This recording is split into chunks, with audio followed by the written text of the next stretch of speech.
Dios les bendiga a todos en este día número 91 del plan de lectura de la Biblia en un año. Mire, amado, Dios nos ha entregado un día precioso. Yo no sé si usted puede escuchar detrás de mí el río, pero se escucha el río, se escuchan los pajaritos. Aquí en el campo hay una vista preciosa. Así que estaba leyendo la palabra del Señor aquí afuera y tocando un poquito la grama. Yo decía, gracias Señor, qué poderosa está la palabra y qué precioso está el día que tú nos has dado. Así que vamos a aprovecharlo para leer estos capítulos de Segunda de Samuel, capítulo 4 al 6. Hay muchas historias en estos capítulos que tienen grande profundidad. Quizá usted la ha escuchado muchas veces antes, pero vamos a entrar de lleno para recibir todo lo que el Señor tiene para nosotros a través de su palabra. Y yo me he dado cuenta que verdaderamente he predicado mucho acerca de David, porque leía todos estos pasajes y yo decía, wow, yo me acuerdo de este mensaje, me acuerdo de este, me acuerdo de este. Así que vamos a ir poco a poco, pero vamos a orar para comenzar. Padre, en el nombre poderoso de Jesús, te damos gracias, Dios mío. Padre, porque los cielos cuentan la gloria de Dios y el firmamento anuncia la obra de tus manos. Padre, podemos mirar alrededor y ver la belleza, Dios mío, de todo lo que tú has creado y gozarnos, Padre, en tu misericordia, Dios mío. Gracias, Padre, porque nos permites disfrutar de un día más de vida, nos permites, Señor, poder leer tu palabra.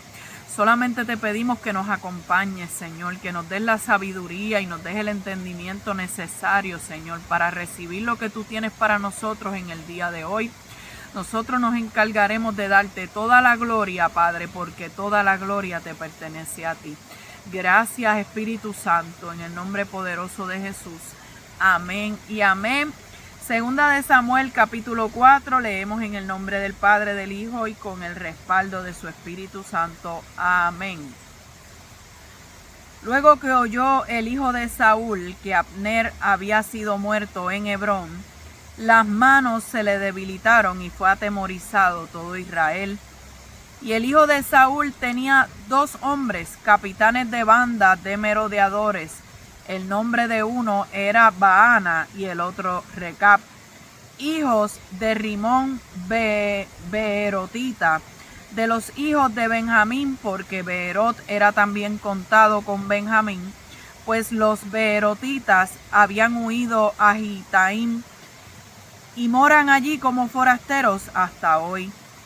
Y Jonatán, hijo de Saúl, tenía un hijo lisiado de los pies. Tenía 5 años de edad cuando llegó de Jezreel la noticia de la muerte de Saúl y de Jonatán, y su nodriza le tomó y huyó, y mientras iba huyendo apresuradamente se le cayó el niño y quedó cojo. Su nombre era Mefiboset. Los hijos de Rimón Beerotita, Recab y Baana, fueron y entraron en el mayor calor del día en casa de Isboset, el cual estaba durmiendo la siesta en su cámara. Y he aquí la portera de la casa había estado limpiando trigo, pero se durmió. Y fue así como Recab y Baana, su hermano, se introdujeron en la casa. Cuando entraron en la casa, Isboset dormía sobre su lecho en su cámara. Y lo hirieron y lo mataron y le cortaron la cabeza. Y habiéndola tomado, caminaron toda la noche por el camino de Arabá. Y trajeron la cabeza de Isboset a David en Hebrón, y dijeron al rey: He aquí la cabeza de Isboset, hijo de Saúl, tu enemigo, que procuraba matarte. Y Jehová ha vengado hoy a mi señor el rey de Saúl y de su linaje.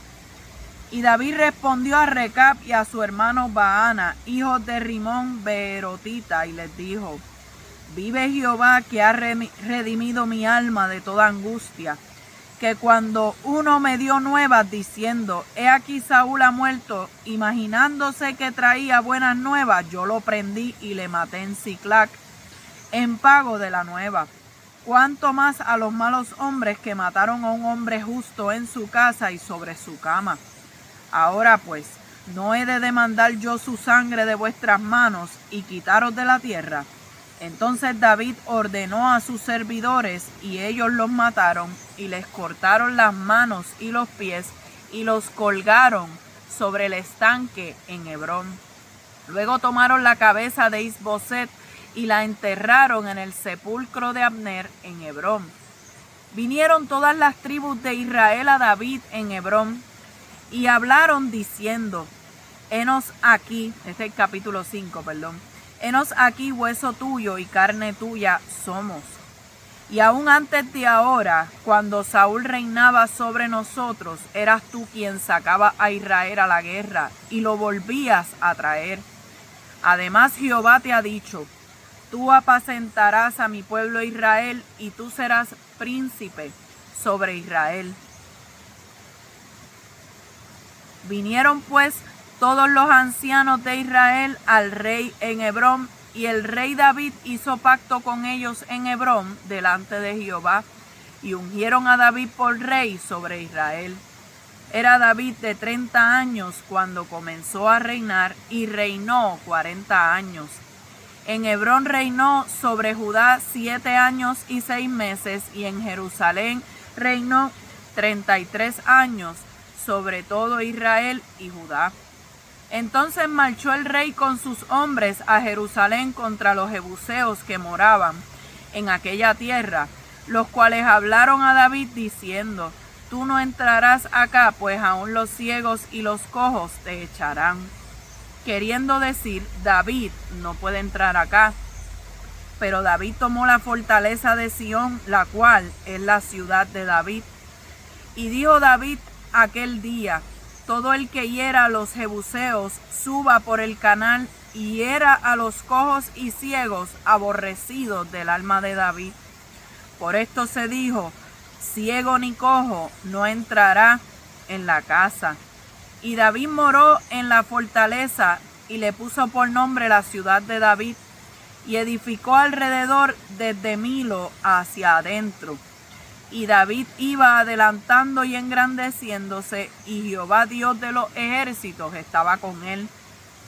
También Hiram, rey de Tiro, envió embajadores a David y madera de cedro, y carpinteros y canteros para los muros, los cuales edificaron la casa de David. Y entendió David que Jehová le había confirmado por rey sobre Israel, y que había engrandecido su reino por amor de su pueblo Israel. Y tomó David más concubinas y mujeres de Jerusalén, después que vino de Hebrón, y le nacieron más hijos e hijas. Estos son los nombres de los que le nacieron en Jerusalén: Samúa, Sobab, Natán, Salomón, Ibar, Elisúa, Nefec, Jafía, Elisama, Eliada y Elifelet. Oyendo los filisteos que David había sido ungido por rey sobre Israel, subieron todos los filisteos para buscar a David, y cuando David lo oyó, descendió a la fortaleza. Y vinieron los filisteos y se extendieron por el valle de Refaim. Entonces consultó David a Jehová diciendo: iré contra los filisteos, ¿los entregarás en mi mano? Y Jehová respondió a David: ve, porque ciertamente entregaré a los filisteos en tu mano. Y vino David a Baal Perasim, y allí los venció David, y dijo: quebrantó Jehová mis enemigos delante de mí como corriente impetuosa. Por esto llamó el nombre de aquel lugar Baal Perasim. Y dejaron allí sus ídolos, y David y sus hombres los quemaron. Y los filisteos volvieron a venir y se extendieron en el valle de Refaim. Y consultando David a Jehová, él les respondió: no subas, sino rodéalos, y vendrás a ellos enfrente de las balsameras. Y cuando oigas ruido como de marcha por las copas de las balsameras, entonces te moverás, porque Jehová saldrá delante de ti a herir al campamento de los filisteos. Y David lo hizo así como Jehová se lo había mandado, e hirió a los filisteos desde Geba hasta llegar a Geser. Capítulo 6. David volvió a reunir a todos los escogidos de Israel, 30,000. Y se levantó David y partió de Baala de Judá con todo el pueblo que tenía consigo para hacer pasar de allí el arca de Dios, sobre la cual era invocado el nombre de Jehová de los ejércitos, que mora entre los querubines. Pusieron el arca de Dios sobre un carro nuevo y la llevaron de la casa de Abinadab, que estaba en el collado, y Usa y Ahío, hijos de Abinadab, guiaban el carro nuevo. Y cuando lo llevaban de la casa de Abinadab, que estaba en el collado, con el arca de Dios, Ahío iba delante del arca. Y David y toda la casa de Israel danzaban delante de Jehová, con toda clase de instrumentos de madera de haya, con arpas, salterios, panderos, flautas y címbalos. Cuando llegaron a la era de Nacón, Usa extendió su mano al arca de Dios y la sostuvo, porque los bueyes tropezaban. Y el furor de Jehová se encendió contra Usa y lo hirió allí Dios por aquella temeridad, y cayó allí muerto junto al arca de Dios. Y se entristeció David por haber herido Jehová a Usa, y fue llamado aquel lugar Pérez Usa hasta hoy. Y temiendo David a Jehová aquel día, dijo: ¿cómo ha de venir a mí el arca de Jehová? De modo que David no quiso traer para sí el arca de Jehová a la ciudad de David, y la hizo llevar David a casa de Obed-edom geteo. Y estuvo el arca de Jehová en casa de Obed-edom geteo 3 meses. Y bendijo Jehová a Obed-edom y a toda su casa. Fue dado aviso al rey David diciendo: Jehová ha bendecido la casa de Obed-edom y todo lo que tiene a causa del arca de Dios. Entonces David fue y llevó con alegría el arca de Dios de casa de Obed-edom a la ciudad de David. Y cuando los que llevaban el arca de Dios habían andado 6 pasos, él sacrificó un buey y un carnero engordado. Y David danzaba con toda su fuerza delante de Jehová. Y estaba David vestido con un efod de lino. Así David y toda la casa de Israel conducían el arca de Jehová con júbilo y sonido de trompeta. Cuando el arca de Jehová llegó a la ciudad de David, aconteció que Mical, hija de Saúl, miró desde una ventana y vio al rey David que saltaba y danzaba delante de Jehová, y le menospreció en su corazón. Metieron pues el arca de Jehová y la pusieron en su lugar en medio de una tienda que David le había levantado, y sacrificó David holocaustos y ofrendas de paz delante de Jehová. Y cuando David había acabado de ofrecer los holocaustos y ofrendas de paz, bendijo al pueblo en el nombre de Jehová de los ejércitos, y repartió a todo el pueblo y a toda la multitud de Israel, así a hombres como a mujeres, a cada uno un pan y un pedazo de carne y una torta de pasas. Y se fue todo el pueblo, cada uno a su casa. Volvió luego David a bendecir su casa. Volvió luego David para bendecir su casa, y saliendo Mical a recibir a David, dijo: cuán honrado ha quedado hoy el rey de Israel, descubriéndose hoy delante de las criadas de sus siervos, como se descubre sin decoro un cualquiera. Entonces David respondió a Mical: fue delante de Jehová, quien me eligió en preferencia a tu padre y a toda tu casa para constituirme por príncipe sobre el pueblo de Jehová, sobre Israel. Por tanto, danzaré delante de Jehová, y aún me haré más vil que esta vez, y seré bajo a tus ojos, pero seré honrado delante de las criadas de quienes has hablado. Y Mical, hija de Saúl, nunca tuvo hijos hasta el día de su muerte. Gloria a Dios. Ya hemos leído del capítulo 4 al capítulo 6 de Segunda de Samuel, y tenemos que ver que ayer culminamos la lectura con la muerte de Abner, que Joab, ¿verdad?, uno de los guerreros de David, de esos guerreros fieles, de esos valientes de David, se sentía ¿verdad?, que quería tomar venganza contra Abner porque Abner había matado a su hermano Asael. Pero Abner había sido el que había ayudado a Isboset a subir al trono como rey sobre los demás provincias y los demás lugares de Israel. Pero ahora le había dado la espalda a Isboset y había mostrado su apoyo a David. Había buscado la manera, ¿verdad?, de convencer a todos para unificar el reino, para que entonces todo Israel estuviera unido y fuera David proclamado rey sobre todo Israel. Así que ya en el capítulo 4 de Segunda de Samuel, Isboset se entera de que este hombre que lo había apoyado una vez y lo había ayudado a subir al trono, que era Abner, el general del ejército de Saúl, pues ahora había muerto. Pues ya él sentía que en cualquier momento él iba a perecer, en cualquier momento él iba a ser quitado como rey.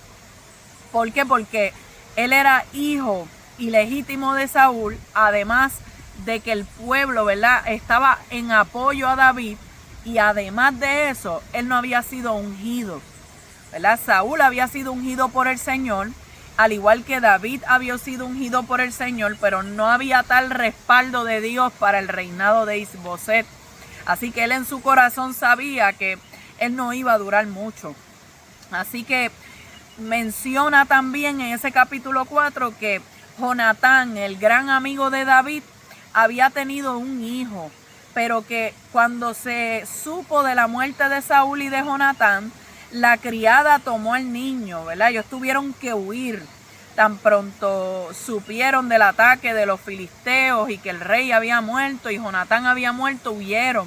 Pero el niño se le cae. En aquel tiempo tenía unos 5 añitos. El niño se le cae y queda lisiado de los pies. O sea, tuvo aparentemente un golpe, una fractura.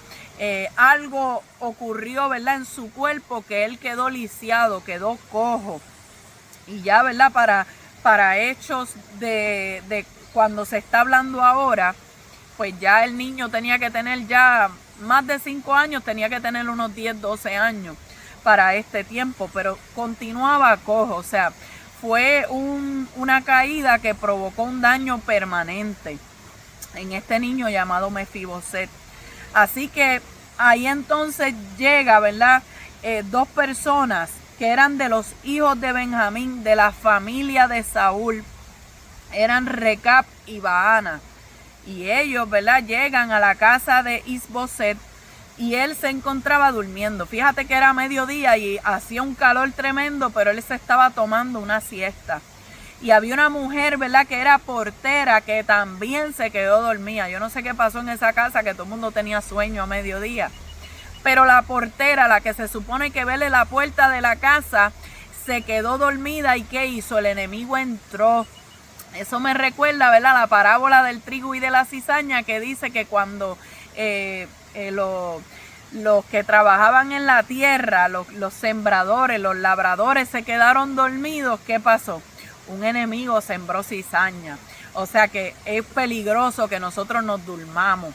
Hablando, ¿verdad?, espiritualmente, seguro que podemos dormir, descansar, pero espiritualmente no nos podemos dormir, porque cuando nosotros espiritualmente nos dormimos, como hizo la portera, el enemigo entra ¿a qué? A matar, a hurtar, a destruir. Para eso es que ha venido Satanás, que el Señor lo reprenda. Así que estos enemigos entraron y ¿qué hicieron? Mataron a Isboset. Gloria al Señor. Y ellos le cortan la cabeza a Isboset y se la llevan a David. Igual que aquel amalecita que fue a donde David a traerle el anuncio, ¿verdad? Y le trajo la diadema, y le trajo la corona, y le trajo la lanza, trajo las cosas, ¿verdad?, que le pertenecían. Gloria a Jesús. A Saúl, yo creo que no le trajo la lanza, fue la corona, la diadema y las argollas, algo así, amado. Usted se acuerda, eso lo hablamos ayer.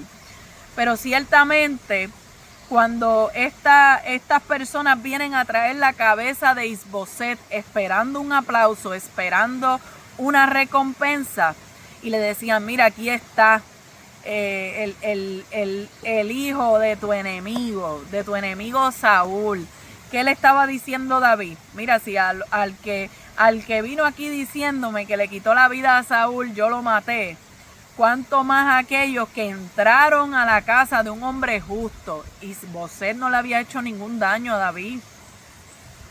Y David no veía a Saúl como su enemigo, nunca lo vio como un enemigo. Y eso lo hablamos, amado. Para David el tema de la venganza era un tema sensible. Fíjate que él estaba acostumbrado a esto de cortar cabeza. Él le había cortado la cabeza a Goliat. Pero ¿quién era Goliat? Goliat era un enemigo del pueblo de Israel. Era una persona, ¿verdad?, que pertenecía al ejército de los filisteos, que tenía al pueblo de Dios amedrentado, que estaba lanzando maldiciones y estaba, ¿verdad?, pronunciándose victorioso sobre Jehová de los ejércitos y sobre, ¿verdad?, el pueblo de Dios. Él le cortó la cabeza a Goliat, pero Saúl no era Goliat. El hijo de Saúl no era Goliat. Él no veía a Saúl como un enemigo. Por tanto, él no se alegró de esto. Y eso hizo, ¿verdad?, que le quitara la vida a estos dos hombres, Baana y Recab, que ellos fueron buscando, ¿verdad?, una aprobación positiva, un aplauso de parte de David, y lo que recibieron fue la muerte. Así que vemos que entonces el pueblo de Israel supo, ¿verdad?, que ya Isboset había muerto. ¿Qué nosotros podemos aprender de este capítulo 4? Mira, amado, lo que hemos dicho siempre, Dios no necesita ayuda. ¿Qué necesita Dios de nosotros? Obediencia. Dios lo que necesita es que tú te esfuerces, que tú seas valiente en guardar su palabra, en hacer su voluntad, porque Él se va a encargar de acomodar todas las cosas. Nosotros no tenemos que forzar nada. David no tenía que sacar a Isboset, David no necesitaba nada de eso, porque Dios habló, Dios lo había ungido, Dios iba a cumplir su propósito como quiera. No era necesario acabar con la vida de Isboset, porque Dios es el que establece y Dios es el que posiciona. No necesitamos hacer las cosas a nuestra manera, sino a la manera de Dios. Ya en el capítulo 5, ¿se acuerdan que solamente una de las tribus reconoció a David como rey? La tribu de Judá. Él era, ¿verdad?, rey sobre Judá. Pero ahora, cuando se enteran que Isboset estaba muerto, claro, no les quedaba de otra más que apoyar a David. Ahora entonces reconocieron que David había sido llamado por Dios. Ahora sí reconocieron, aleluya, que David era el hombre que debía reinar sobre Israel. Y vemos que David cumplía con los requisitos para liderar al pueblo de Dios, primero porque pertenecía al pueblo de Dios, ¿verdad?, por medio de la tribu. Él pertenecía a la tribu de Judá. Él demostró habilidad para dirigir, no solamente cuando derribó a Goliat. Él fue un guerrero, ¿verdad?, que llevó al pueblo a muchas batallas. Él pudo dirigir, ¿verdad?, en la cueva de Adulán. Allí tuvo una congregación de enlutados, de endeudados, de afligidos. Allí tuvo que restaurar a todo ese montón de gente que se le unió allí. Y aún, ¿verdad?, estuvo dirigiendo un pueblo, unos guerreros. Y Dios le entregó victorias tremendas. Por lo tanto, David tenía una capacidad para dirigir. Y también su respaldo y su llamado era evidente. Amado, cuando Dios llama, Dios respalda, Dios capacita, pero Dios también deposita una gracia especial en aquellos que Él llama, de tal manera, ¿verdad?, que Dios se encarga de dar testimonio de esa persona y la gente puede ver el llamado. No hay tal cosa como que Dios llama a una persona y Dios escoge una persona, pero nadie ve cualidades en él. Yo no creo eso, amado. Sino que cuando Dios llama y respalda, Dios hace, ¿verdad?, que el mismo pueblo pueda ver el potencial, el llamado, los dones, las capacidades que esa persona posee. Dios se encarga de dar testimonio. Por eso es que una vez muere Moisés, ya el pueblo sabía que quien iba a dirigir era Josué. No solamente porque Moisés lo había hablado al pueblo, es que Josué había estado a mano con su líder. Josué conocía al pueblo. Josué tenía un testimonio intachable. Fue un hombre de fe, fue un hombre esforzado. Por lo tanto, una vez Moisés no está, ya el pueblo sabía quién era el que Dios iba a poner, porque es que habían visto el fruto, habían visto las capacidades, habían visto, ¿verdad?, el testimonio en Josué. Pues eso es lo que estamos viendo en David. No era un hombre desconocido para el pueblo. Josué no fue un hombre desconocido para el pueblo. Josué, el pueblo ya lo conocía. Conocía su trayectoria, conocía su servicio. Pues de igual manera el pueblo de Israel conocía quién era David. Lo conocía, gloria al Señor. Por tanto lo ungen como rey sobre todo Israel finalmente, amado. Y en Primera de Crónicas capítulo 12 del versículo 23 al versículo 40 describe cómo fue que se dio toda esa asamblea que ocurrió allá en Hebrón y cómo entonces eso estaba lleno de soldados. Había un ejército grandísimo de 340,000 y todo el pueblo estaba contento, todo el pueblo estaba apoyando a David porque sabían que él era el hombre que iba a reinar. Y dice la Biblia que David tenía la edad de 30 años. Y, ¿verdad?, lo había dicho anteriormente que aproximadamente a los 30 años también José comenzó a recorrer Egipto, ¿verdad? Comenzó a recorrer los diferentes pueblos de Egipto y fue puesto como gobernador, como un príncipe allá en Egipto y estuvo bajo Faraón. Solamente debajo de Faraón estaba él. Y también a los 30 años comenzó el ministerio terrenal de nuestro amado Jesús. Y aún los levitas, cuando podían comenzar su servicio, tenían que tener la edad de 30 años. Para que miremos toda esta comparativa. Quizás desde los 25 años ya los de la tribu de Leví eran enseñados en el oficio y en las labores que debían hacer, pero comenzaban a ministrar a los 30 años. ¿Por qué? Porque a los 30 años es una edad que tú todavía estás joven. Amado, yo también tengo mis 30, yo estoy en mis 30 y pico. Aleluya, su nombre gloria. Sí que a la edad todavía estás joven, pero tienes una madurez. Porque quizás a los 20 y tantos años, pues hay juventud, pero todavía hay una cierta inmadurez.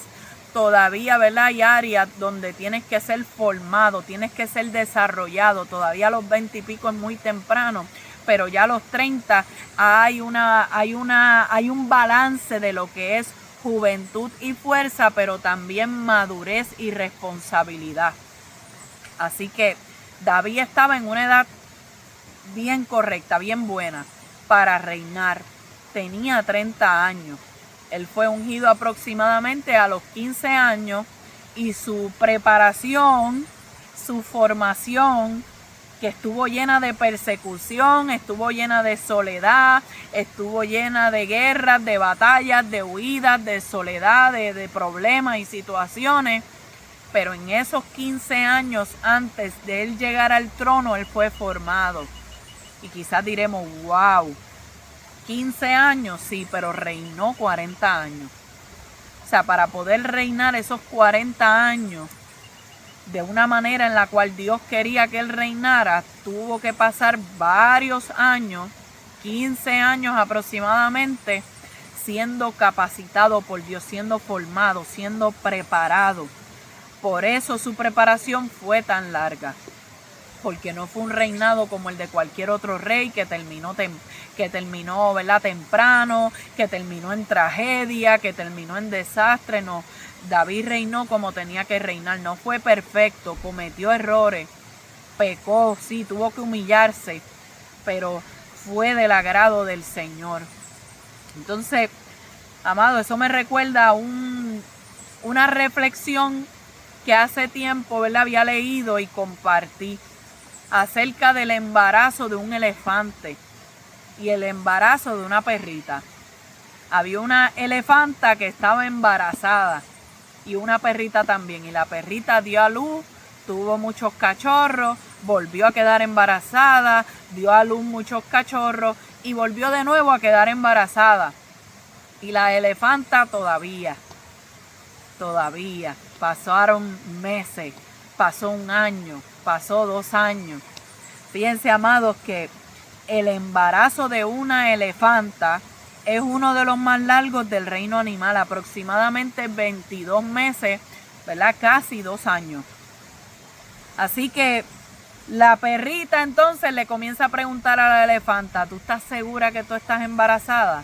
Porque es que ya yo he dado a luz 2 veces y 3 veces y tú todavía, ¿dónde está tu bebé? ¿Dónde está tu elefantito? ¿Dónde está? Y comenzó a preguntarle. Entonces la elefanta le responde, sí, yo estoy embarazada. Lo que pasa es que lo que yo llevo adentro no es un cachorro de los tuyos. Lo que yo llevo adentro es mucho más grande. Lo que yo llevo adentro, cuando yo lo dé a luz, la tierra lo va a sentir.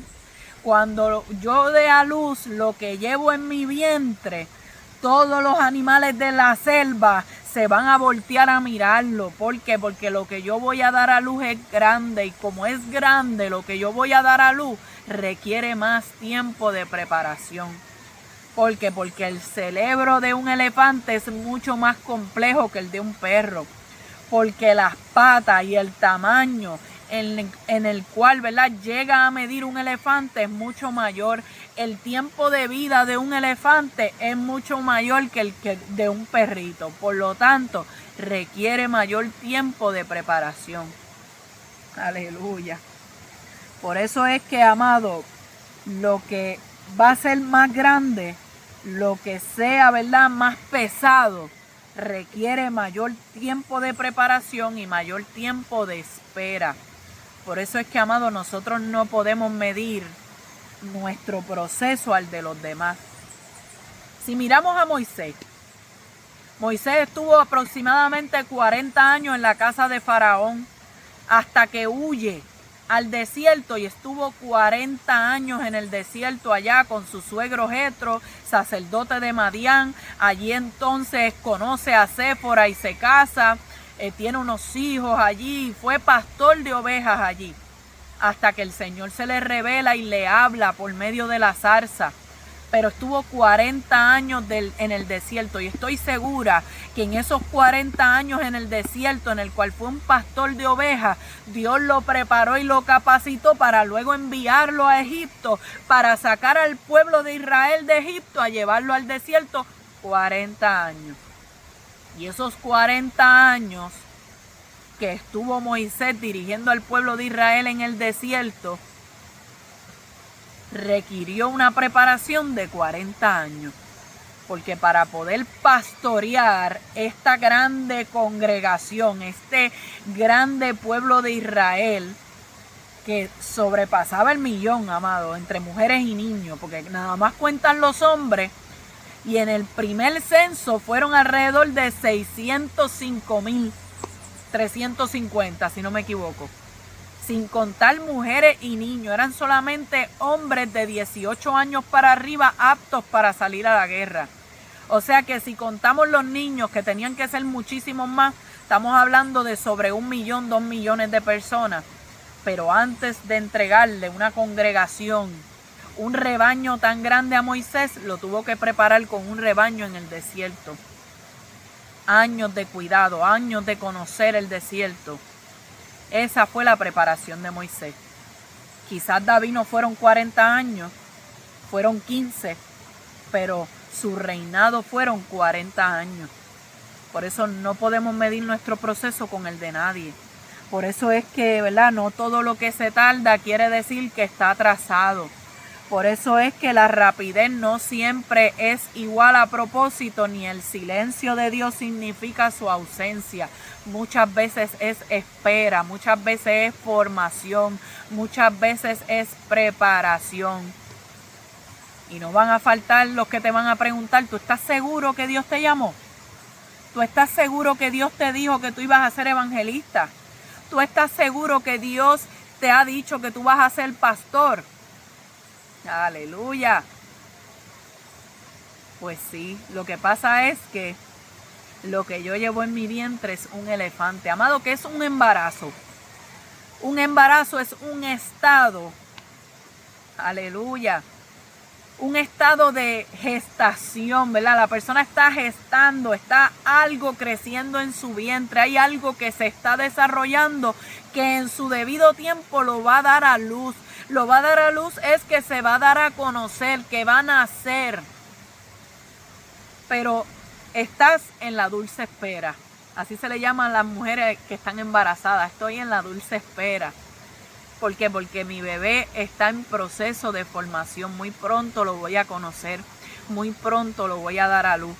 Por más que la mujer y el hombre, ¿verdad?, el matrimonio tenga prisa, son 9 meses. Si el bebé nace antes de tiempo, ¿qué pasa? Corre peligro. Puede ser que hayan áreas que no se hayan desarrollado bien. Puede ser que ese bebé sea enfermizo, que muera, ¿verdad? Porque hay unas áreas en su cuerpo que no se desarrollaron bien, su cerebro, sus pulmones, su corazón. Puede que venga con defecto. Por eso es que hay que saber esperar. Son 9 meses. 9 meses, son 40 semanas. Puede que nazca a las 38, como puede ser que nazca a las 42. ¿Verdad? Eso puede variar. Pero el proceso completo de gestación son 9 meses. Y hay que saber esperar. Hay que saber esperar el tiempo de Dios. Hay que saber esperar en los procesos de Dios. Era necesario que David pasara por esos 15 años aproximados de formación para poder ser el rey que Dios quería que fuera durante 40 años.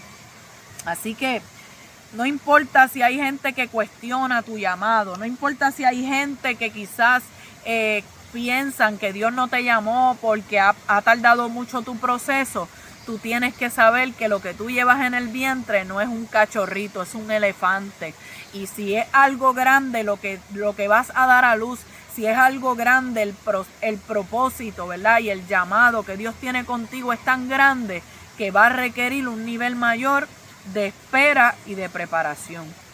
Así que David fue con sus hombres a Jerusalén y se enfrenta con los jebuseos que estaban morando allí en aquella ciudad pequeña cananea que estaba en el centro de Israel. ¿Y qué hacen? La conquistan y la hacen la nueva ciudad capital de David.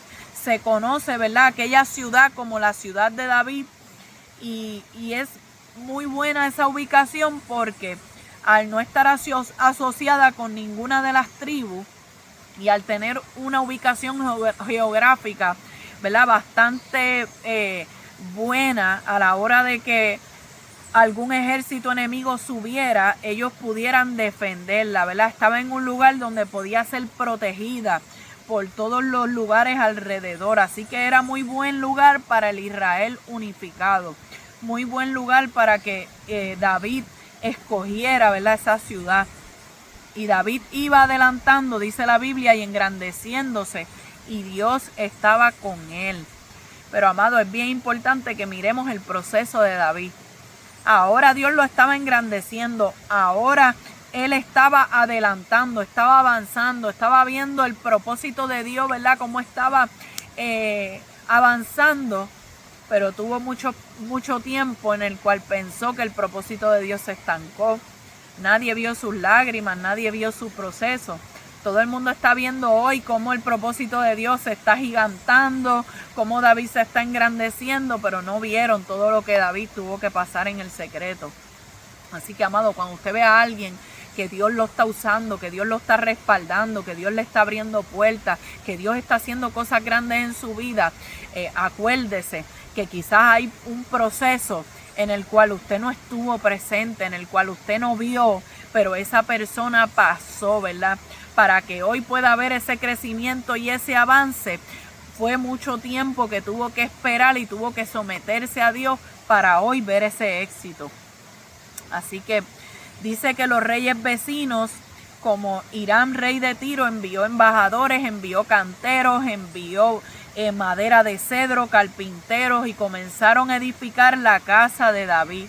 Y ahí entonces David entendió, ¿verdad?, que Dios lo había confirmado por rey, que Dios engrandeció su reino por amor a su pueblo. O sea que lo que Dios estaba haciendo al posicionar a David no era con otro motivo que es de bendecir a su pueblo.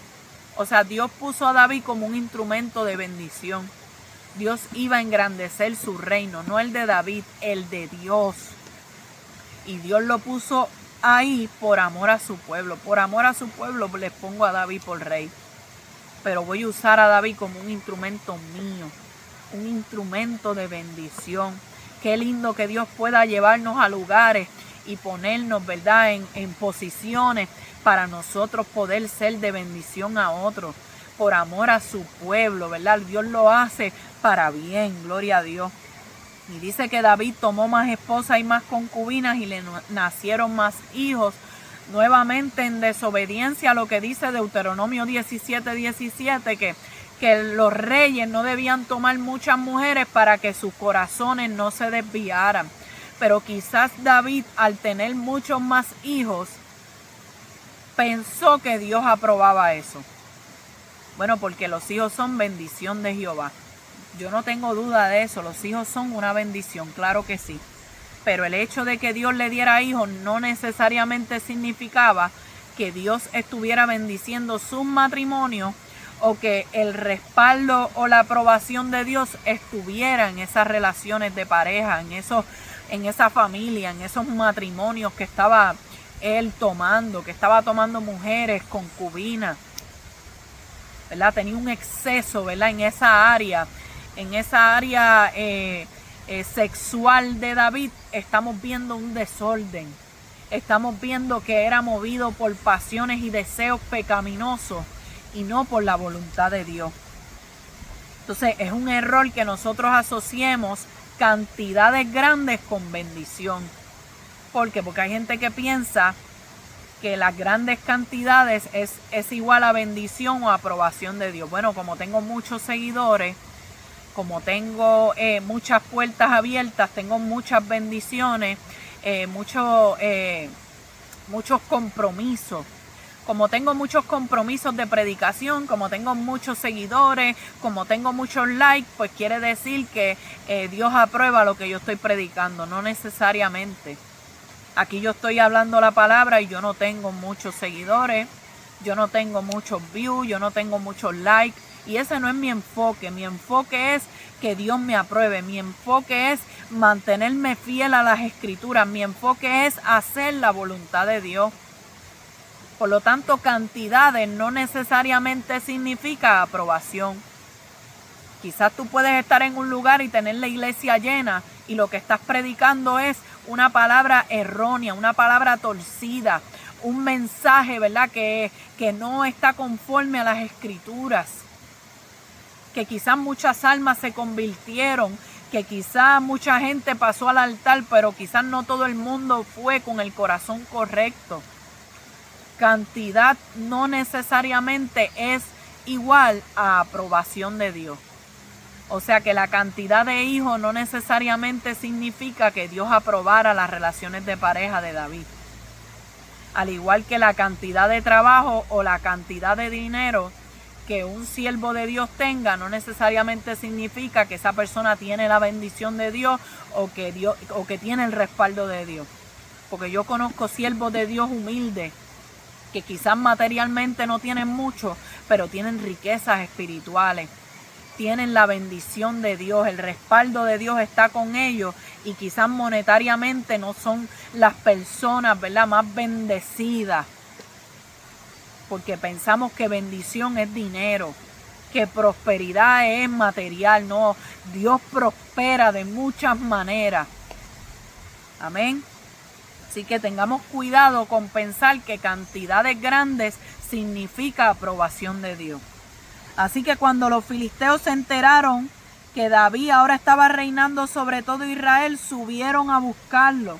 Y David, al enterarse, desciende a la fortaleza a consultar a Dios, ¿verdad? Y esto es algo que también lo he predicado en otras ocasiones. Y el Señor, cuando lo leí, me ministró porque ciertamente los filisteos suben a buscar a David, pero David desciende a la fortaleza. Entonces, si lo aplicamos a lo espiritual, la fortaleza es el lugar seguro, es el lugar de refugio. La fortaleza era una posición estratégica de defensa, ¿verdad? Pero fortaleza también significa dependencia y comunión con Dios.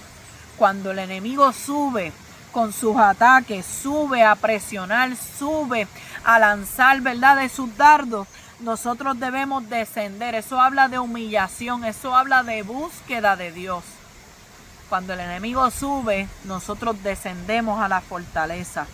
Ante los ataques del enemigo, descendamos a la fortaleza con Dios. Descendamos al lugar secreto, al lugar de fortaleza. Y esa fortaleza no es debilidad, no es miedo, no es cobardía, es estrategia y dependencia de Dios. No debemos reaccionar impulsivamente. No debemos reaccionar, ¿verdad?, con violencia. No debemos reaccionar rápido. Debemos descender primeramente a la fortaleza y consultar, hablar con Dios. Así que David consultó a Dios y Dios le dijo: ve, porque los entregaré en tu mano. Y esta fue la clave de muchas de las victorias que tuvo David. Consultar a Dios, preguntarle a Dios, buscar a Dios, buscar su guianza. ¿Cuántas victorias Dios quiere entregarnos a nosotros? El problema es que hacemos las cosas y no consultamos a Dios primero. Tenemos que preguntarnos qué quiere Dios, qué dice Dios, cuál es su voluntad. Y debemos dejarnos guiar por Él. O sea que vemos que la clave de muchas victorias de David se trataba de eso. Él no se sobreconfiaba, él no confiaba en las otras veces anteriores, él no confiaba, ¿verdad?, en sus experiencias pasadas. Él sabía que este nuevo conflicto, esta nueva situación requería que él volviera a hablar con Dios y no confiara en el ejército grande que él tenía, sino que siempre dependiera de Dios. Y Dios le dijo: no vas a subir, los vas a rodear y vendrás a ellos enfrente de las balsameras. Cuando oigas el ruido de las balsameras, entonces te mueves y Jehová saldrá delante de ti a herir el campamento de los filisteos. ¿Qué le dio Dios? Una estrategia de victoria. Le dijo: cuando escuches el ruido, entonces tú vas a moverte. Cuando escuches, o sea, aprende a esperar, aprende a seguir instrucciones. Te voy a entregar la victoria, pero si tú haces las cosas a mi manera. Una balsamera era una vasija pequeña y cerrada usada para poner bálsamo. Así que el ruido de las balsameras le iba a indicar que Dios iba a obrar, que entonces era tiempo de moverse. ¿Qué nos enseña este capítulo? Que el éxito, el cumplimiento de Dios en la vida de una persona no elimina su necesidad de buscar a Dios. Por eso muchos hombres y mujeres de Dios, amados, fracasan. Porque piensan que como ahora yo soy el líder, como ahora yo soy el pastor, como ahora yo soy el ministro, ya entonces pues ya yo tengo el respaldo de Dios, ya yo puedo confiar en mi razonamiento. No importa la posición que tú tengas, tú siempre y yo siempre voy a necesitar hablar con Dios, consultar a Dios, ser dirigida por Él. Eso es bien importante. Y cada batalla requiere dirección fresca de Dios. Yo no puedo decir lo que me funcionó ayer o lo que me funcionó en esta batalla. Acuérdense que ¿cuántas veces David se había enfrentado a los filisteos, amados? Montones de veces. David podía decir: bueno, pues yo voy a hacer lo que hice con Goliat. Yo voy a ir con la piedra y con la honda. No, eso no fue lo que Dios le dijo. Dios le dijo: tú vas a rodearlos, no vas a subir enfrente de ellos, vas a rodearlos. Y cuando escuches el ruido de las balsameras, entonces te mueves, que yo voy a herir el campamento, le dijo Dios. O sea que Dios se iba a encargar de pelear esta batalla y no David. Así que ya en el capítulo 6 del libro de Samuel, David está haciendo pasar el arca del pacto a Jerusalén. Esa arca que se había construido alrededor de unos 400 años antes, que Dios le había dado las instrucciones a Moisés. Ahora esa arca, que era una caja de madera, como un cofre, ¿verdad?, en madera de acacia, cubierto de oro, que tenía una tapa de oro que se le conocía como el propiciatorio y tenía unos querubines arriba. Tenía unos anillos a los lados sobre los cuales se pasaban unas barras y debía ser cargado sobre los hombros. ¿Qué sucede con esa arca? Ahora él la quería traer a la ciudad de David. Ahora él quería traer esa arca. Y entonces vemos, amado, que no se había mencionado nada del arca del pacto desde Primera de Samuel capítulo 7, que fue cuando los filisteos la devolvieron. Yo no sé si usted se acuerda, cuando leímos Primera de Samuel capítulo 7, que aquellos filisteos estaban siendo heridos por tumores y que había una gran mortandad. Se cree que se trataba de la peste bubónica que Dios le envió como juicio, porque habían metido el arca ya en el templo de Dagón y la tenían allí entre los filisteos, y llegó el momento en que los filisteos dijeron: mira, vamos a devolver eso para allá. Y devolvieron el arca, y la casa estuvo en la casa de Abinadab alrededor de 70 años.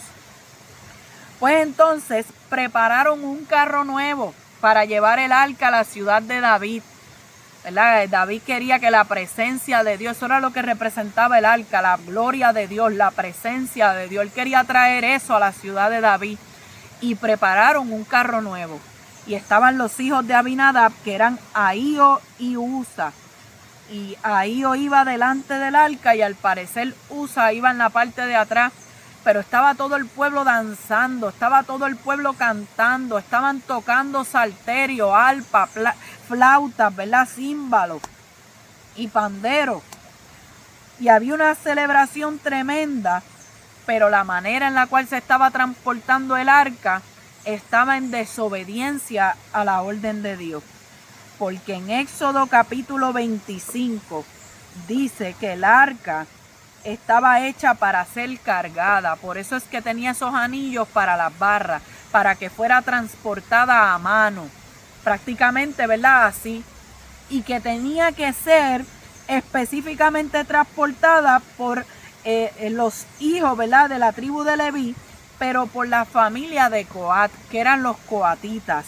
Y eso está en Números capítulo 4. Todo eso, amado, lo discutimos anteriormente en esos capítulos.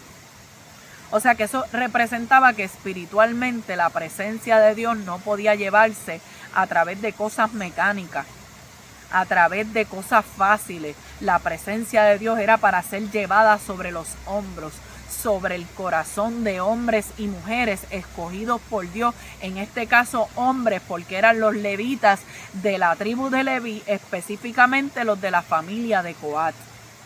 Pero si lo traemos a la actualidad, la presencia de Dios no está en objetos. La presencia de Dios no está en instrumentos. La presencia de Dios está en nosotros. La presencia de Dios, aleluya, ¿dónde está morando? Pregúntese, amado. Dios no habita en templos hechos de mano. El templo de Dios, el templo del Espíritu Santo, somos usted y yo.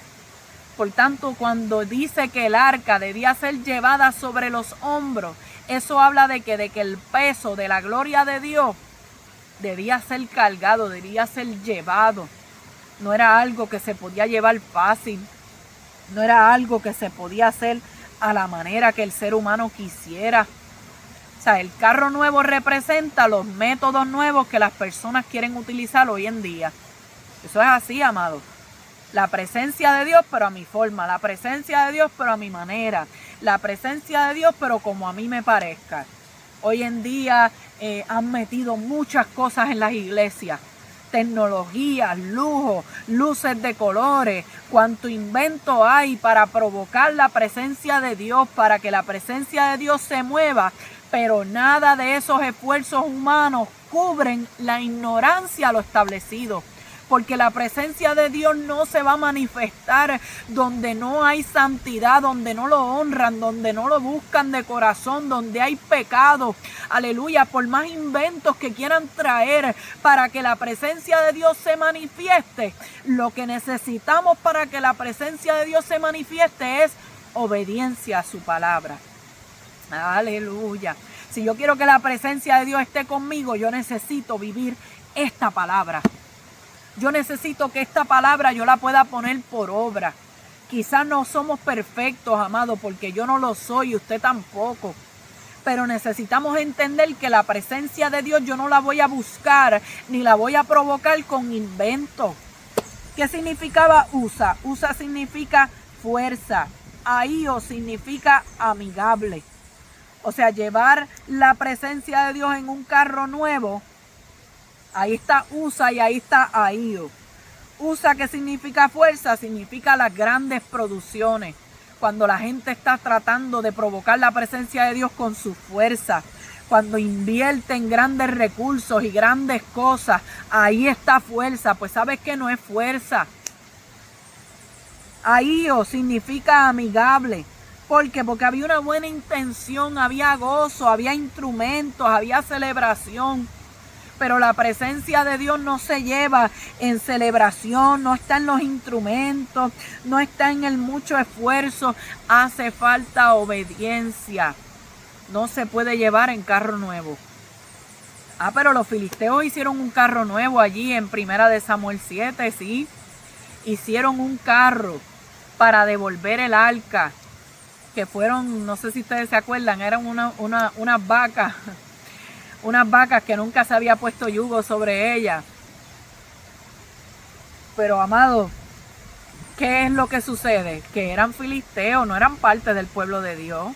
Tú no puedes esperar que los filisteos tengan un conocimiento de los mandamientos de Dios y de cómo se debían manejar las cosas sagradas de Dios. Pero el pueblo de Dios sí. El pueblo de Dios no puede estar en ignorancia. El pueblo de Dios no puede estar haciendo las cosas como le da la gana. Quizás el que está en el mundo, el que no tiene conocimiento, pues Dios en su misericordia, amado, porque es que los filisteos estaban devolviendo el arca. Pero David quería traer el arca a la ciudad. David quería, aleluya, traerla. Pero aunque había una buena intención, no se hizo conforme a la palabra. Entonces, por eso es que los bueyes estaban tropezando. Cuando los bueyes están tropezando, yo me tengo que preguntar qué es lo que está pasando. Tenemos, amado, que examinarnos. Los bueyes están tropezando. ¿Por qué será? Porque lamentablemente no se están haciendo las cosas en el orden de Dios. Hay poder en Jesucristo, mi alma te adora. Así que, amado, los bueyes estaban tropezando y el arca se comenzó a mover. Y entonces en una el arca se iba a caer y Usa metió su mano y agarró el arca. Pero justamente cuando lo hace, ¿qué pasó? Cayó muerto allí. Porque no tuvo cuidado, no tuvo temor a Dios de entender que él no estaba tocando cualquier cosa. Estamos hablando del arca de Dios. Ay, ¿qué se supone? ¿Que el arca se cayera y se rompiera? Ay, ¿qué se supone? ¿Que la dejara caer y no hiciera nada? No. Pero fíjate que la desobediencia te llevó a ¿qué? Porque es que se supone que no fuera en un carro nuevo. Entonces, si no hubiese estado siendo llevada de una manera incorrecta, los bueyes no tropezaban y no sucedía esta tragedia. Por eso David se entristeció y se sintió confundido. ¿Qué pasó aquí, Señor? ¿Por qué tú estás permitiendo esto? Si yo lo que quiero es traer la presencia, si yo lo que quiero es que el respaldo tuyo esté con nosotros, que tu gloria se manifieste. Yo estoy tratando, yo me esforcé, ¿verdad? Eso significa usa fuerza. Yo tengo una intención buena, amigable. Ahí está el nombre de Ahío, ¿verdad? Hay panderos, hay danzas, hay gozo, hay júbilo, pero no hay obediencia. Entonces de nada sirve la celebración, de nada sirve las grandes inversiones, los grandes recursos, los carros nuevos, si estamos en desobediencia. ¿Qué le dijo Dios a Samuel a Saúl? Aleluya, a través de Samuel. ¿Qué le dijo Dios a Saúl? Se complace más de la obediencia o de los sacrificios. Saúl dijo, yo me esforcé. Está bien, pero ¿qué es ese bramido de vacas y ese balido de ovejas que yo escucho? Lo que pasa es que hemos reservado lo mejor para el Señor, para sacrificarlo a Dios. La intención es buena, pero lamentablemente no hay obediencia. Entonces, de nada sirven las buenas intenciones. Hay que obedecer la palabra de Dios. Así que vemos que David detuvo el traslado y llevaron el arca a la casa de Obed-Edom Geteo. Y el arca estuvo 3 meses en la casa de Obed-Edom. Y tanto la casa de Obed-Edom como todo lo que él tenía fue bendecido por causa del arca. Y esto también, amado, lo hemos predicado antes, ¿verdad? Porque uno dice, oye, Señor, no entiendo. ¿Cómo es que el arca estuvo en la casa de Abinadab 70 años y no registra la Biblia ninguna bendición notable? Al parecer, ¿verdad? No pasó nada asombroso ni nada impresionante. El arca de Dios estaba allí. Pues entonces, ¿por qué la casa de Abinadab no fue bendecida de igual manera? Eso es una buena pregunta. ¿Por qué entonces la casa de Abinadab no fue tan bendecida en los 70 años que estuvo el arca allí? Sin embargo, en la casa de Obed-Edom hubo grande bendición. En solamente 3 meses, amado. En solamente 3 meses que el arca estuvo allí. Lo que pasa es que el problema no está en el arca. ¿Sabes dónde está el problema? En quien recibe el arca. Aleluya. El problema no está en la presencia de Dios. Es en cómo nosotros, aleluya, cómo nosotros recibimos, con qué actitud. Aleluya. Obed-Edom era levita de la familia de Coat. Y esta era la familia dentro de la tribu de Leví que Dios ordenó que transportara el arca y la cuidara. Pues ahí vemos que hay orden, hay obediencia. Vemos que hay respeto hacia la santidad de Dios, hacia las cosas sagradas. ¿Por qué, amado? Porque cuando nosotros hacemos las cosas a nuestra manera, nosotros no estamos teniendo respeto hacia la santidad de Dios. Cuando yo quiero manejar los asuntos y las cosas de Dios según mi manera de pensar, yo no estoy tomando en cuenta lo establecido por Dios en su palabra. Yo no estoy teniendo respeto ni reverencia, ni estoy honrando la presencia de Dios, ni estoy teniendo temor a Dios. Por eso es que no hay bendición. Porque la bendición está en la obediencia. Eso lo hemos dicho muchas veces. Entonces, por eso estuvo en la casa de Abinadab y estaba el arca allí. ¿Y qué produjo el arca? ¿La culpa estaba en el arca? No. La culpa estaba en Abinadab. En la casa de Abinadab. ¿Qué había en la casa de Abinadab? Que la presencia de Dios no provocó nada. Por eso es que hay gente que va a la iglesia y adora al Señor y recibe milagros y recibe experiencias poderosas y el Espíritu Santo de Dios los llena. Y hay personas que van a la iglesia, entran y salen igual. Pero el problema no está en la iglesia. El problema no está en el predicador. El problema no está el problema está en quién, en nosotros. ¿Con qué actitud yo voy a la casa de Dios? ¿Por qué unos reciben y otros no? ¿Por qué unos escuchan la palabra y son transformados y otros escuchan la palabra, pasan los años y no cambian? El problema no está en la palabra, el problema no está en el arca, el problema está en nosotros, que no entramos en el orden de Dios, que no entramos en la obediencia. Aleluya, yo siento la presencia de Dios. Por eso es que, amado, tenemos que preguntarnos, porque no se trata de tiempo. En la casa de Abinadab estuvo 70 años, en la casa de Obed-Edom solamente 3 meses. Esto no se trata de años, esto no se trata de cuántos años yo llevo en el evangelio, esto no se trata de cuántos años yo llevo ministrando, esto se trata de obediencia, esto se trata de actitud, esto se trata de entrar en el orden de Dios. Así que después de los 3 meses que estuvo el arca en la casa de Obed-Edom, y le llegó a los oídos de David que toda la casa de Obed-Edom había sido bendecida, él se acordó y él dijo, verdad, yo voy a traer el arca. Pero yo no voy a traer el arca a mi manera. Yo voy a traer el arca como Dios quiere que yo la lleve. Yo voy a traer el arca a la manera de Dios. Y en Primera de Crónicas, capítulo 15, versículo 11 al 15, se lo voy a leer. Habla acerca de esto. Y dice, y llamó David a los sacerdotes Sadoc y Abiatar, y a los levitas Uriel, Asaías, Joel, Semaías, Eliel y Aminadab, y les dijo, vosotros que sois los principales padres de las familias de los levitas, santificaos vosotros y vuestros hermanos, y pasad el arca de Jehová, Dios de Israel, al lugar que le he preparado. Pues por no haber hecho así vosotros la primera vez, Jehová nuestro Dios nos quebrantó, por cuanto no le buscamos según su ordenanza. Así los sacerdotes y los levitas se santificaron para traer el arca de Dios, el arca de Jehová, Dios de Israel. Y los hijos de los levitas trajeron el arca puesta sobre sus hombros en las barras, como lo había mandado Moisés, conforme a la palabra de Jehová. Fíjate que David reconoce y dice: por no haberlo hecho así vosotros la primera vez, Jehová nuestro Dios nos quebrantó, por cuanto no le buscamos según su ordenanza. ¿Cómo se transportó el arca esta vez?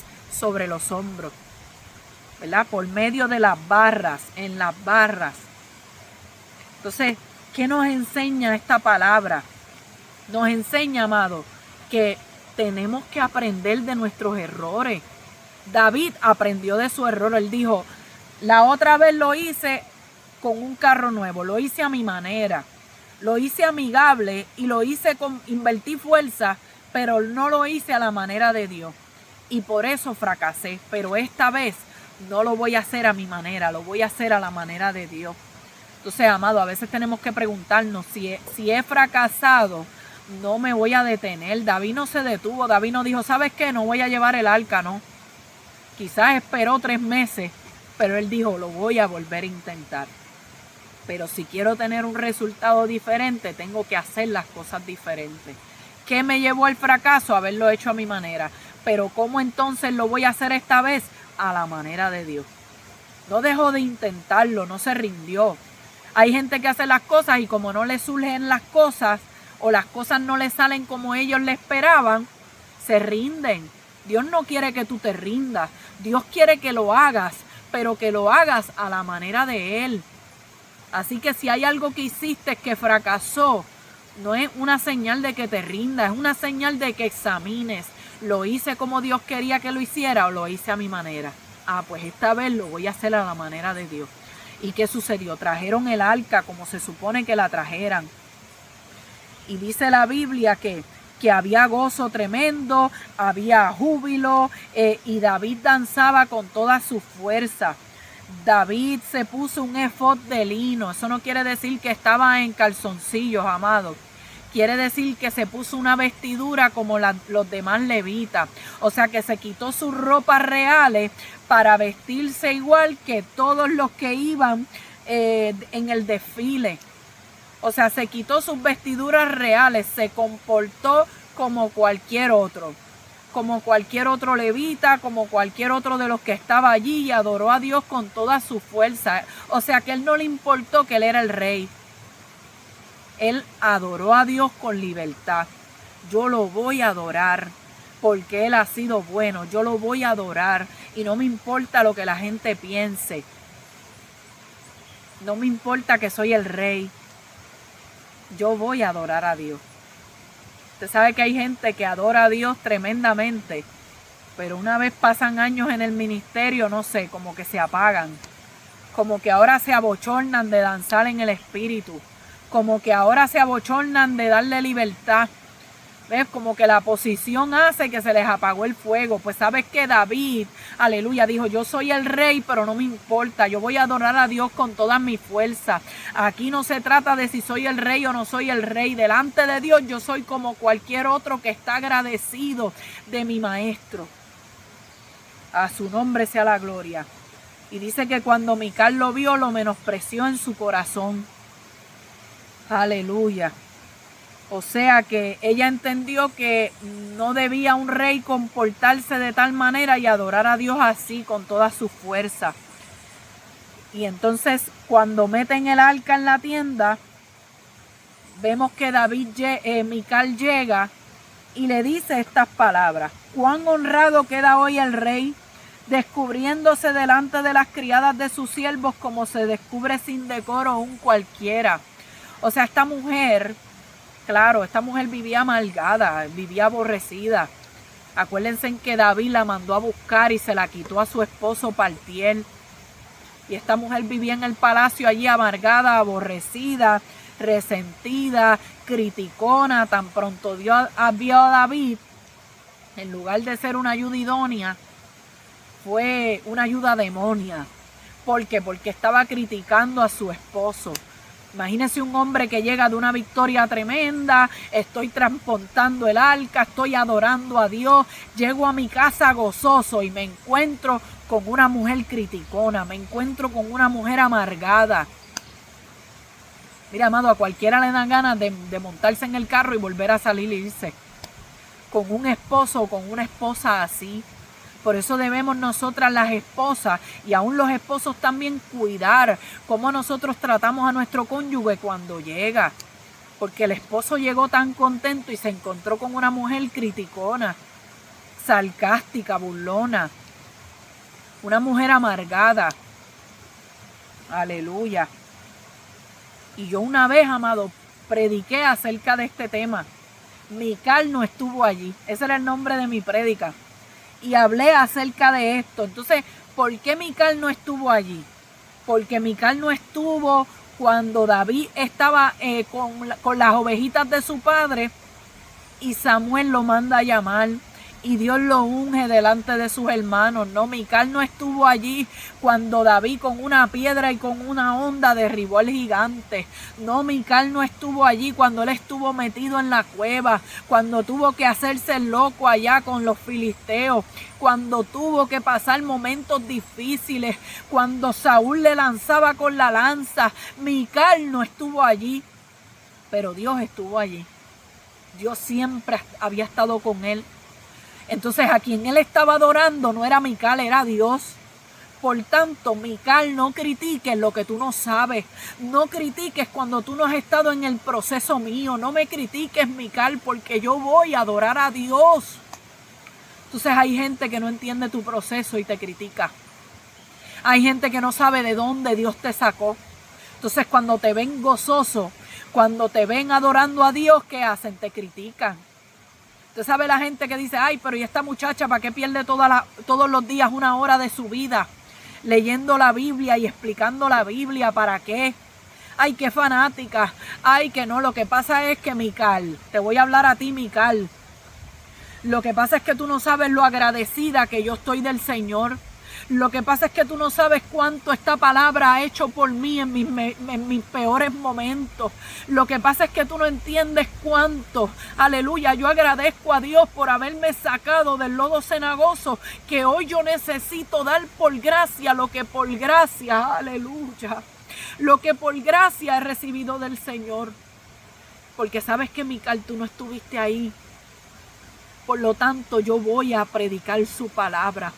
Por tanto, yo voy a leer la Biblia. Por lo tanto, yo voy a adorar a Dios. Yo voy a seguir predicando donde quiera que yo me pare. Y voy a exaltar el nombre del Dios que ha estado conmigo en mis peores momentos. Aunque me critiquen, aunque me menosprecien, aunque me digan fanática, loca, aunque digan lo que digan, yo voy a adorar a Dios. Mire la respuesta de David, porque es que este David, aleluya. David le dijo en el versículo 21, ya terminamos, fue delante de Jehová, quien me eligió en preferencia a tu padre y a toda tu casa para constituirme por príncipe sobre el pueblo de Jehová, sobre Israel. Por tanto, óyelo bien, Mical, danzaré delante de Jehová y aún me haré más vil que esta vez y seré bajo a tus ojos, pero seré honrado delante de las criadas de quienes has hablado.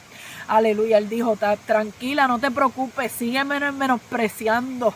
Quizás me vas a menospreciar más todavía, pero yo sé que yo voy a agradar al Dios que me llamó.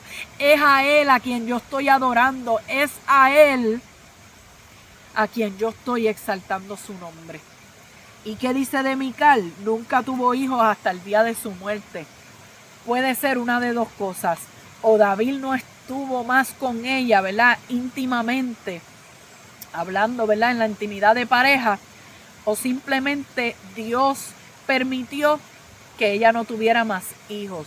O sea, su crítica la hizo estéril. ¿Usted sabe cuánta gente criticona hay que están así estériles? Que su ministerio no prospera, que no ven nada de parte de Dios. Estériles de los dones, de la manifestación, estériles de muchas cosas, que no dan fruto. Y no dan fruto, ¿por qué? Porque son unos criticones, porque siempre están buscando falta, porque siempre están menospreciando a los hermanos. Por eso, amado, aprenda de Mical, deje de estar criticando lo que usted no conoce, deje de estar hablando, aleluya, y señalando y menospreciando cuando usted no sabe de dónde Dios sacó a esa persona y cuánto le ha costado estar de pie. Amén. Yo le dije, amado, que esto iba a estar poderoso. Aleluya. Aquí hemos sacado como 5 predicaciones de estos 3 capítulos. Así que mañana continuamos leyendo la Biblia juntos. Yo espero que usted se haya gozado como yo me gocé. Amén. Así que, aleluya, olvídate de Mical, tú sigue adorando a Dios. Vamos a seguir leyendo la Biblia juntos y que explote el diablo y sus demonios, que vamos a seguir para adelante. Gloria a Dios, así que Dios les bendiga, les amo en el amor del Señor y a su nombre. Al nombre de Cristo sea toda la gloria. Dios les bendiga.